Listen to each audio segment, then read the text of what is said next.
नमस्कार दोस्तों, स्वागत है आपका स्टडी फॉर सिविल सर्विसेज में। देखिए, स्टडी फॉर सिविल सर्विसेज के छात्र हैं तो ये वाला टेलीग्राम जरूर ज्वाइन करके रखिए। यूट्यूब चैनल में हमारे साथ है तो भी ये वाला टेलीग्राम ज्वाइन करना बहुत ज्यादा जरूरी है। सारे नोटिफिकेशन, सारे अपडेट, सारे मोस्ट इंपोर्टेंट पिक्स, सारा रिवीजन सब कुछ यहाँ पे बताया जाता है। देखिए, ये हमारा एससीएस डेली क्विज चैनल है, इसमें डेली क्विज होती है, बिल्कुल फ्री में, इसको जरूर ज्वाइन कर लीजिएगा। ये हमारा इंस्टाग्राम का पेज है, इसको जरूर फॉलो कर लीजिएगा। Study for civil dot services करके अगर आप इंस्टाग्राम में सर्च करेंगे तो आपको मिल जाएगा। वीडियो के डिस्क्रिप्शन में इसकी लिंक दी हुई। इसमें आप स्टोरी सेक्शन जरूर देखते रहा करिए, प्लस इसमें हाईलाइट्स आते रहते हैं और प्लस पोस्ट आती रहती है, इनको जरूर फॉलो करते रहिए। क्या हाल है साथियों, मैं विकास तोमर, आपके अपने trustworthy channel study for civil services पे आज आपके समक्ष लेके आ गए हैं 5 अक्टूबर का करंट अफेयर हिंदी इंग्लिश दोनों ही भाषाओं में। यूपीएससी और अदर स्टेट पीसी एग्जामिनेशन के लिए काफ़ी इंपॉर्टेंट होने वाला है हमारा आज का सेशन। हमारी ये नंबर्स दिए हुए यहाँ पे आप डायल करके पेड ग्रुप ज्वाइन कर सकते हैं 8564880530 9696066089 पर।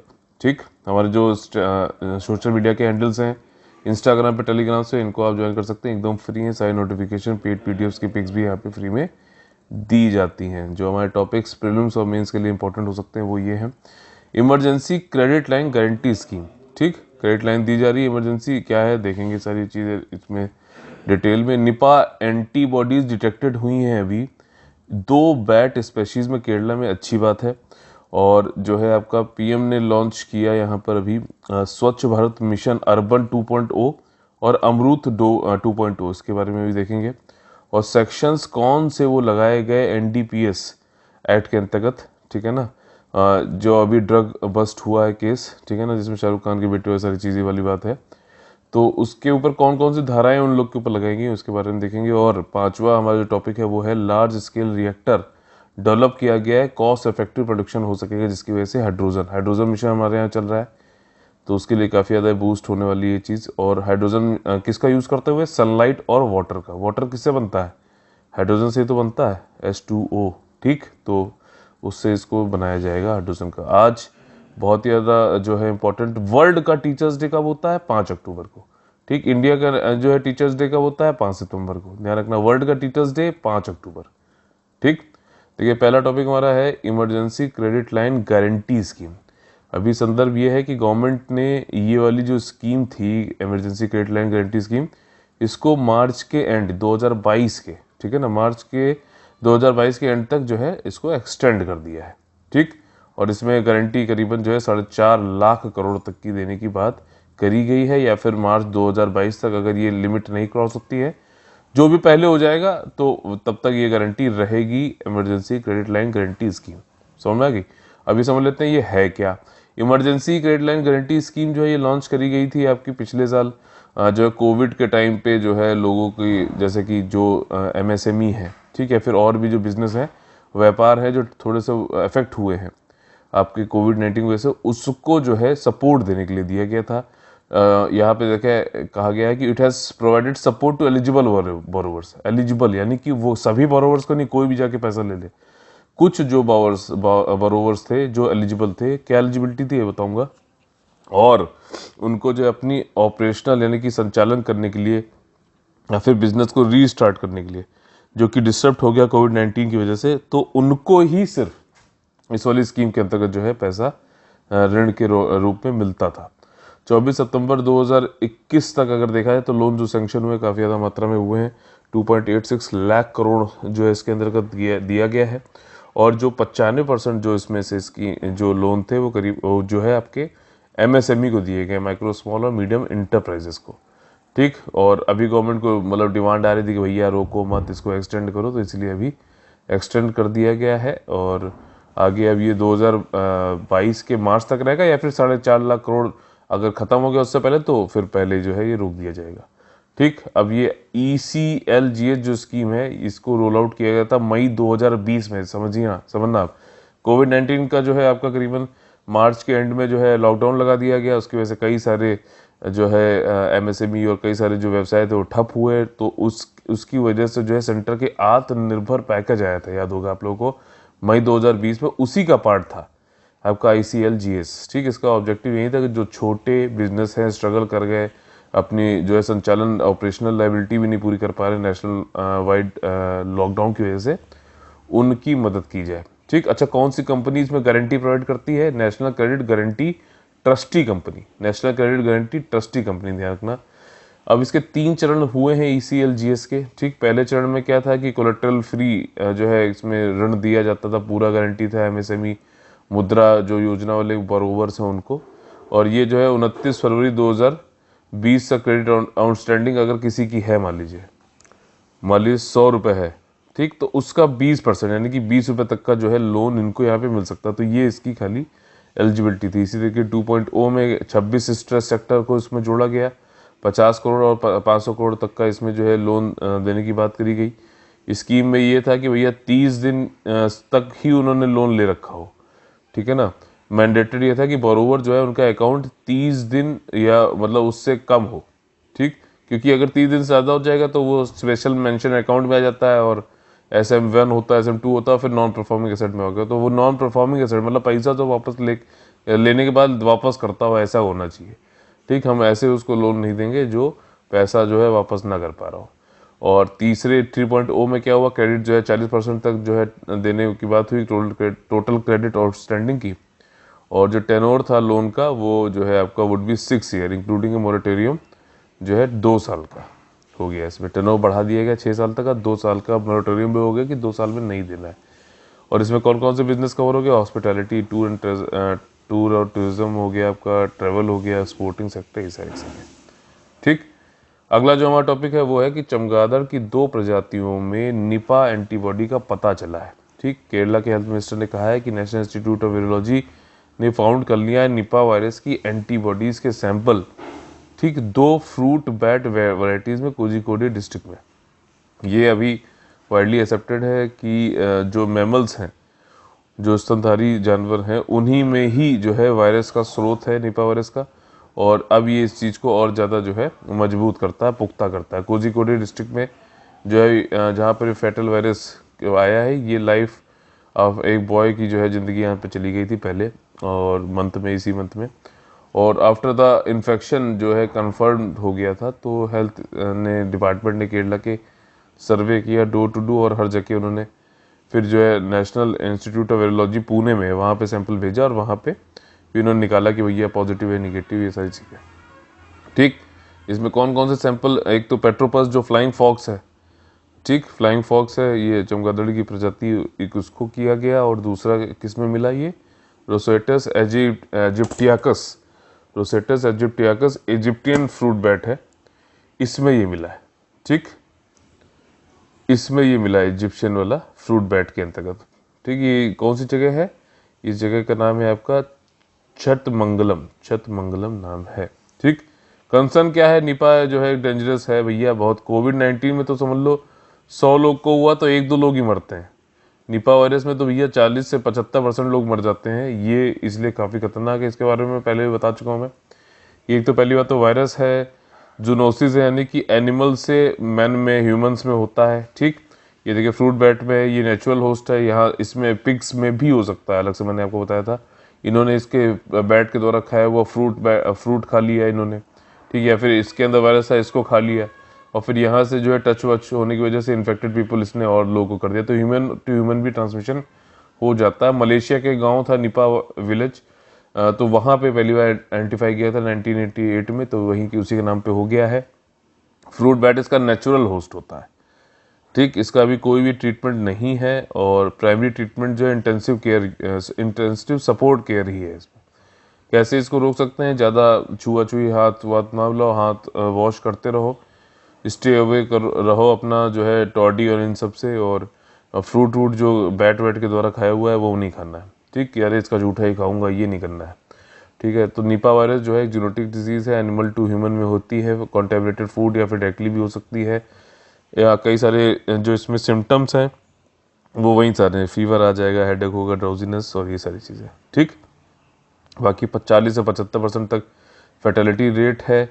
और जो है ये बैट और पिग्स इन सब से होता है, मलेशिया से चालू हुआ था, 1998 में पहली बार डिटेक्ट हुआ, बांग्लादेश में भी देखा गया है। और ये रेस्पिरेटरी सिस्टम और फैटल इंसेफ्लाइटिस भी कर सकता है और ये सारे सिम्टम्स होते हैं। अच्छा, एक्यूट इंसेफ्लाइटिस मैंने इसके बारे में बताया था, कमेंट करके बताइए कि क्या होता है, ठीक। अगला हमारा टॉपिक है, प्रधानमंत्री ने स्वच्छ भारत मिशन शहरी शून्य और अमृत 2.0 का शुभारंभ किया। अब देखिए मोदी जी ने अभी यार दोनों लॉन्च किए हैं 1 अक्टूबर को doctor Ambedkar international centre new Delhi में। यहाँ पे जो विजन है मोदी जी का या प्राइम मिनिस्टर का वो ये है कि ये अमृत 2.0 और अर्बन स्वच्छ भारत मिशन, आपको मालूम है स्वच्छता, क्लीननेस और सॉलिड वेस्ट मैनेजमेंट, यानी कि जो है सॉलिड अपशिष्ट है उसका प्रबंधन करने की बात है। अमृत आपका Atal mission for rejuvenation urban transmission जो है, इसमें कुछ जगहें हैं, सब नहीं है, पूरी सारी शहरी एरिया नहीं है, तो उनको जो है आपका गार्बेज फ्री और वाटर सिक्योर बनाना है, यानी कि अपशिष्ट मुक्त और सुरक्षित जल की तरफ ले जाना है। अब अगर स्वच्छ भारत मिशन अर्बन 2.0 को देखो तो गार्बेज फ्री की बात है। पानी जो होता है गंदा होता है, वाटर यूज़ हम लोग जो करते हैं टॉयलेट में और ऐसी चीज़ें, तो ग्रे वाटर हो गया, ब्लैक वाटर हो गया जो बिल्कुल ही गंदा है, तो उसका मैनेजमेंट की बात है। और इस सारी सिटी में ये कवर करता है जहाँ पर अमृत में कवर नहीं है। ठीक, साथ ही साथ इसमें अर्बन लोकल बॉडीज़ को ओपन डिफिकेशन फ्री बना देते हैं, बनाने की बात करी जाती है। ठीक, और ओपन डिफिकेशन फ्री प्लस की, इन दोनों में मैंने डिफरेंस बताया था, कमेंट करके बताइए क्या था वो। ठीक, ये मिशन जो है इसमें यही है कि आप तो एक तो सोर्स सेग्रीगेशन, जैसे घर में जैसे जो भी कूड़ा होता है हमारे यहाँ से गार्बेज, तो एक कूड़ा होता है जो बायोडिग्रेडेबल होता है, खुद से जो है हो जाता है, तो सूखा कूड़ा उसको बोलते हैं गीला कूड़ा, और एक दूसरा होता है जो सूखा कूड़ा होता है, तो इनको अलग अलग करिए और वहीं से जब सफाई वाला है जो मतलब अपशिष्ट कलेक्ट करने आता है तो उसको आप यहीं से सेग्रीगेट करके दीजिए। बाकी तीसरा 3R जो होते हैं उन पे फोकस करना है, रिड्यूस, रीयूज और रिसाइकिल, मैंने कई बार कोई बताया है। और इसमें जो म्यूनिसिपल सॉलिड वेस्ट और रिमेडिएशन लेगेसी है, ये सारी की चीज़ें, सॉलिड वेस्ट मैनेजमेंट बढ़िया करना है। ठीक, इसी तरीके से अमृत 2.2 अगर देखा जाए तो ये प्रोवाइड करता है 100% कवरेज वाटर सप्लाई का सभी हाउस होल्ड का 4700 अर्बन लोकल बॉडीज़ में। ठीक, यहाँ पे 2.68 करोड़ टैप कनेक्शन की बात करेगी, 100% कवरेज है सिवरेज सेप्टेज का 500 अमृत सिटीज़ में, 2.64 करोड़ सीवर सेप्टेज कनेक्शन है, 10.5 करोड़ पीपल अर्बन एरियाज में इनको जो है मदद मिलेगी। अमृत 2 जो है सर्कुलर इकोनॉमी काम करता है, मतलब कोई प्रोडक्ट बनाया उससे जो है रिसाइकिल रीयूज हो सकता है, जो भी उसको करो, फिर उसको वहाँ से जो भी यूज़ हो सकता है, तो मतलब आपस में रिसोर्सेज का ऑप्टिमम यूज़ करते हुए रिड्यूस, रीयूज, रिसाइकिल करते हुए जो करो उसको सर्कुलर इकोनॉमी बोलते हैं। कंजर्वेशन आपका संरक्षण और कायाकल्प, यानी कि rejuvenation surface ground body water body, जो जल भूमि जल है, भूजल है, उसके ऊपर भी इसमें वर्क किया जाता है। ठीक, मिशन ये प्रमोट करता है कि डेटा लेड गवर्नेंस होना चाहिए, मैनेजमेंट टेक्नोलॉजी सबमिशन होने चाहिए, लेटेस्ट ग्लोबल टेक्नोलॉजी इसका यूज़ होना चाहिए, पेयजल सर्वेक्षण भी करना है, पे मतलब पीने वाला जो पानी है उसका सर्वेक्षण भी, यानी कि सर्वे भी होता है अमृत 2.0 के अंतर्गत, कि कितना भैया कौन आगे चल रहा है, कंपटीशन की भावना, एक हेल्दी कंपटीशन की भावना जगाने के लिए। ठीक, इसका प्रभाव क्या है आपका SBMU और अमृत का, काफ़ी ज़्यादा इम्प्रूवमेंट इन्होंने दिया है लास्ट के 7 सालों में, और इसको जन आंदोलन बना लिया, पीपल्स का जो है एक मूवमेंट बना दिया है इसको। सैनिटेशन, वाटर सप्लाई, इन सबसे नागरिकों को काफ़ी ज़्यादा फायदा हुआ है। ऑल अर्बन लोकल बॉडी जो हैं जो डिक्लेयर कर दिए गए आपके जो है ODF से, और 70% जो है सॉलिड वेस्ट अब साइंटिफिकली जो है उसका प्रसंस्करण प्रोसेसिंग होती है, जो कि बड़ी उपलब्धि है। अमृत जो है इंश्योर करता है water security by adding 1.1 crore house hold water tap, 85 lakh sewer connection, और 4 करोड़ से ज़्यादा लोगों को यहाँ पे बेनिफिट हो रहा है ऑलरेडी, और आगे तो और करना ही है। अगला जो हमारा टॉपिक है कि ड्रग्स भांडाफोड़ के मामले में NDPS, ठीक है ना, नेशनल जो आपका ये नार्कोटिक ड्रग साइकोट्रॉपिक सब्सटेंसेस, जो नशे वाली चीज़ें हैं, तो उनसे संबंधित जो कानून है उसकी जो कौन सी धाराएं अभी लगाई गई हैं, ये जो ये पकड़े गए हैं ये लोग। ठीक है, तो इसमें NCB ने क्लेम किया है कि 8 लोग को उन्होंने पकड़ा है, एक क्रूज शिप पे लोग नशेबाजी ये सब कर रहे थे। तो उन्होंने कौन कौन सी धारा लगाई है, एक तो देखिए सेक्शन 8 का सब सेक्शन C लगाया है। ठीक, 4 सेक्शन उनको लगाए हैं, और ये सेक्शन काफ़ी वाइड प्रावधान देता है आपका कि प्रोड्यूस करना, ड्रग्स को मैन्युफैक्चर करना, आपके पास में होना, बेचना, खरीदना, ट्रांसपोर्ट करना, कंज्यूम करना, आयात करना, निर्यात करना किसी भी नार्कोटिक ड्रग्स और साइकोट्रॉपिक सब्सटेंस का। ठीक, तो ये सारी चीज़ें जो आपका सेक्शन 8C के अंतर्गत आपको जो है धरा जाएगा। ठीक, बाकी कौन सी धारा है, सेक्शन 20B है जो कि कैनबीज यानी कि भांग से संबंधित है। सेक्शन 27 है कि अगर आप कोई भी नार्कोटिक ड्रग या फिर साइकोट्रॉपिक सब्सटेंस जो है कंज्यूम करते हैं तो उससे संबंधित है। सेक्शन 35 जो है presumption of culpable mental state है, यानी आपराधिक मानसिक स्थिति, ड्रग पिया और उसके बाद जो है जुनून चढ़ गया, किसी को मारने की कोशिश करने लगे, ये सारी चीज़ें हैं। ठीक, तो आपके ऊपर कौन सा लगाया जाएगा धारा? सेक्शन 35, मतलब आपके ऊपर नहीं, जो भी ये करेगा। प्रत्येक मामले में अधिकतम सजा क्या है भाई साहब? वैसे देखा जाए जो एनसीबी ने क्लेम किया है कि जो सीज किया गया ड्रग्स को, वो तो खैर इतना इंपॉर्टेंट नहीं, कौन कौन सी ड्रग है ये देखना जरूरी है। कोकेन, मेफेड्रोन, आपका मैथाइल डाइऑक्सी मेथापेथामाइन, मतलब इतना लोगों ने अगर पढ़ लिया होता इसे तो ज़्यादा अच्छा था, ड्रग्स वर्क करने से अच्छा था। और इसमें यही है कि आपका संडे इवनिंग और ये सारी चीज़ें तो खैर इतना तो इम्पोर्टेंट नहीं है, खाली एक किसको किया गया वो इम्पोर्टेंट नहीं है। सेक्शंस इंपॉर्टेंट है। सेक्शन 8 में वही है कि ड्रग्स रिकवर कर ली गई। सेक्शन 20 में आपका सीज क्वांटिटी चरस और जो है ये किया गया, तो 6 महीने या फिर 10,000 तक की पनिशमेंट होती है। अब इन लोग के लिए बताओ क्या है ये? कुछ भी नहीं है। 10,000 रुपये का फाइन देंगे, निकल जाएंगे। सेक्शन 27 जो है consumption of maximum charge of 1 year. आपका सेक्शन 35 में आपका जो है कि करीबन इसमें कितना आता है कि मतलब वही आपराधिक जो है मानसिक स्थिति है, और जिसका दिस मीन्स कि एक्यूज ने ये दिखाया है कि उसके बाद इंटेंशन तो नहीं मानने का क्योंकि ड्रग्स के नशे में है, ठीक, लेकिन अपराधी कोई ना कोई कार्य जरूर कर रहा है। ठीक, नार्कोटिक्स कंट्रोल ब्यूरो क्या है? ये एक तरीके का जो है स्टैट्यूटरी बॉडी है, यानी कि वैधानिक निकाय है। 1986 में फाउंड हुआ था, न्यू दिल्ली में हेडक्वार्टर है। मिनिस्ट्री ऑफ होम अफेयर्स के अंतर्गत आता है, ध्यान रखना, मिनिस्ट्री ऑफ होम अफेयर्स के अंतर्गत।